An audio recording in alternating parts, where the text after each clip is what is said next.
Bab 1 17 Mei tahun 2000.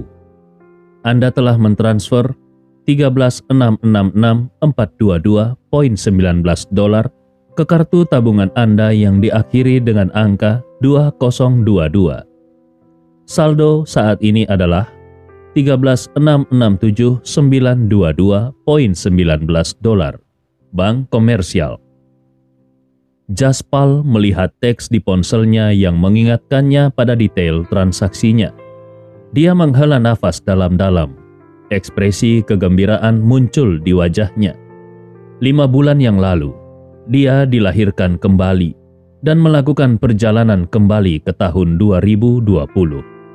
Dia telah menyia-nyiakan 40 tahun dari kehidupan masa lalunya, tetapi yang di atas memberinya kesempatan lain untuk hidup.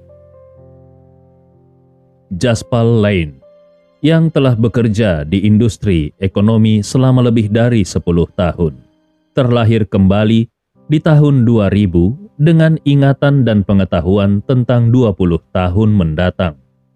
Mengetahui bahwa dia tidak bisa menyia-nyiakan beberapa dekade berikutnya dalam hidupnya, Jaspal mulai mengambil tindakan 5 bulan yang lalu. Dia melakukan segalanya berdasarkan ingatannya belaka tentang isu terpanas yang terjadi di negara ini pada tahun 2000, insiden kacang hijau berjangka.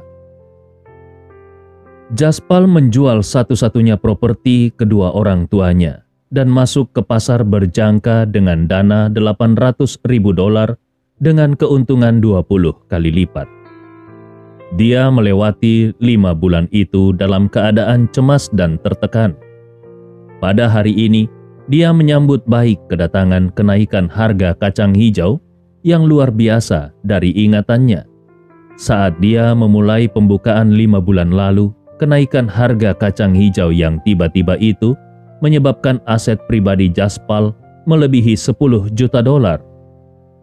Dia tahu pasti bahwa harga kacang hijau sudah mencapai batasnya.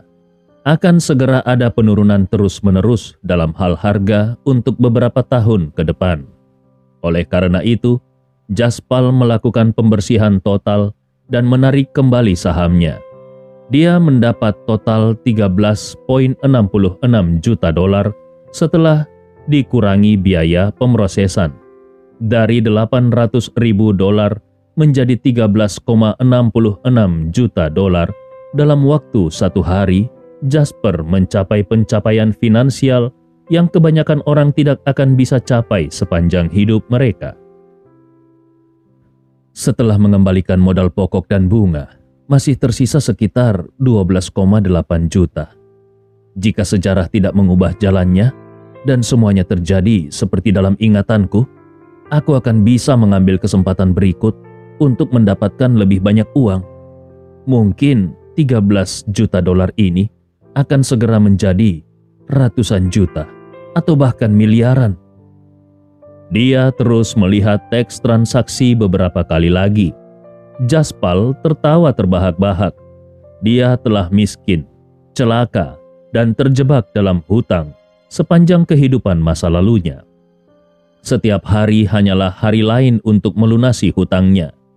Hari berlalu seperti tahun ketika seorang hidup seperti itu. Namun demikian, semuanya telah berubah sekarang. Karena dia telah miskin dan celaka sepanjang hidupnya di masa lalu, dia harus mendapatkan banyak uang sekarang. Dia harus membiarkan kedua orang tuanya menikmati hidup mereka setelah pensiun untuk menebus semua penyesalannya dari hidupnya yang dulu. Namun, dia tidak bisa terlalu sering senang sekarang. Uang 13 juta bukanlah jumlah yang kecil, tetapi tidak dianggap banyak untuk orang kaya. Sebelum menjadi kuat, dia harus menahan segalanya dan berkembang dengan baik untuk mendapatkan keuntungan dari setiap peluang yang ada.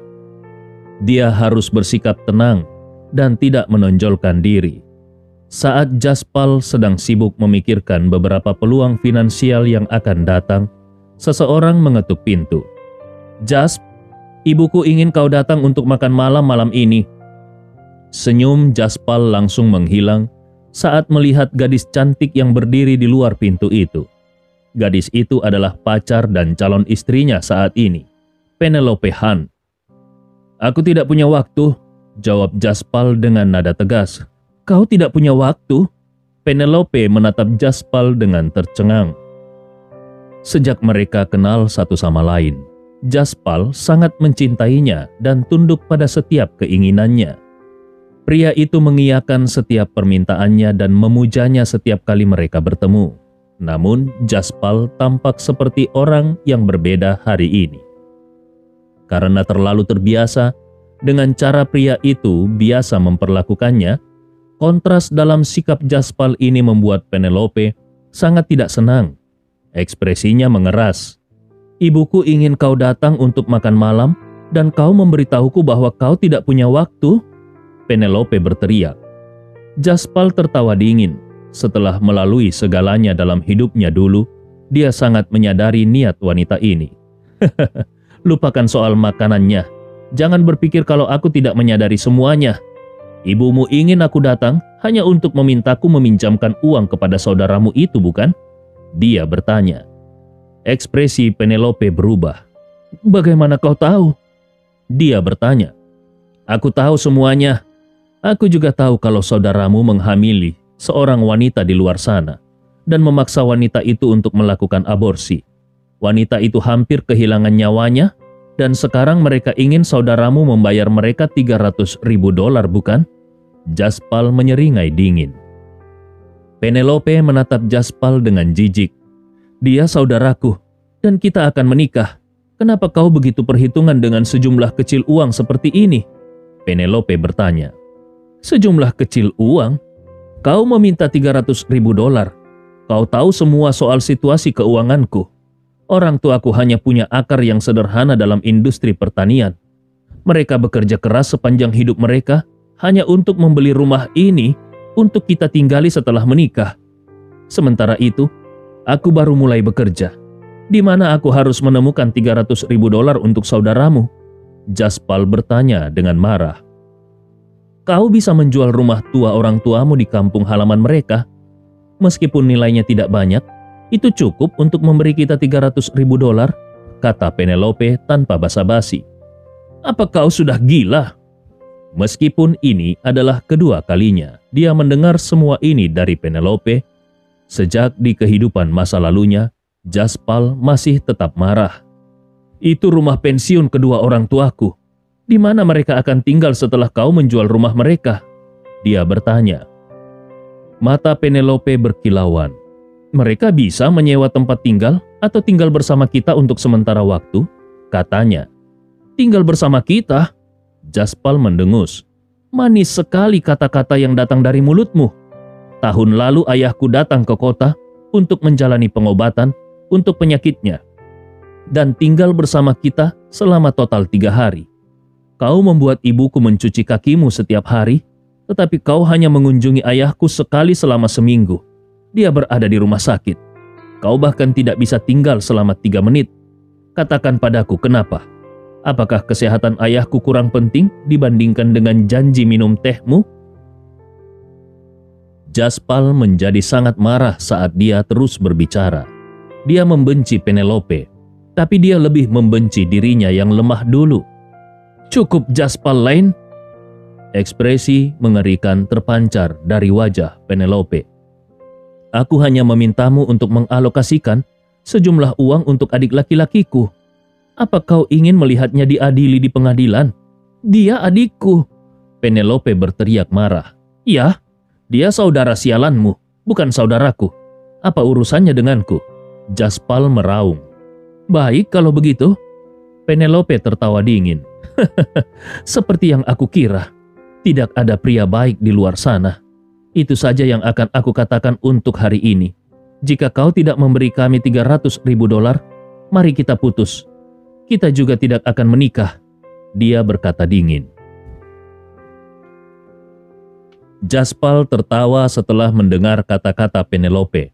Dalam kehidupannya yang dulu, keluarga Penelope bergantung padanya selama 10 tahun setelah pernikahan mereka.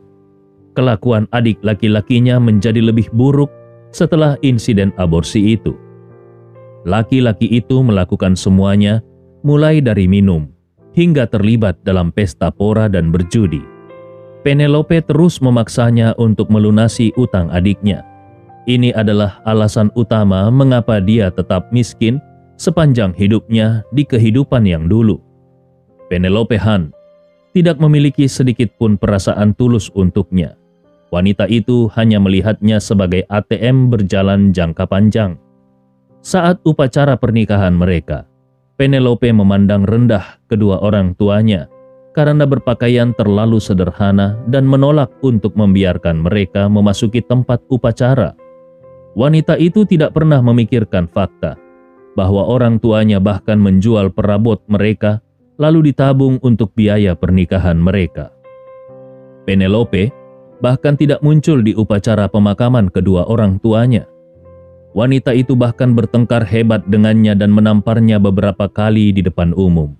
Semua itu hanya karena wanita itu memandang rendah kedua orang tuanya karena meninggal dengan menyedihkan dan meninggalkan beberapa ribu dolar utang sewa. Memikirkan kembali masa lalunya, Jaspal mengepalkan tinjunya dan menarik napas dalam-dalam. Ekspresi wajahnya berubah keras dan dingin. Karena yang di atas telah memberinya kesempatan baru dalam hidup, dia tidak hanya ingin menjadi kaya, tetapi dia juga ingin punya awal yang menyegarkan dalam hidup. Persetan, kau bahkan tidak bernilai $300 di mataku. Uang $300.000, enyah kau.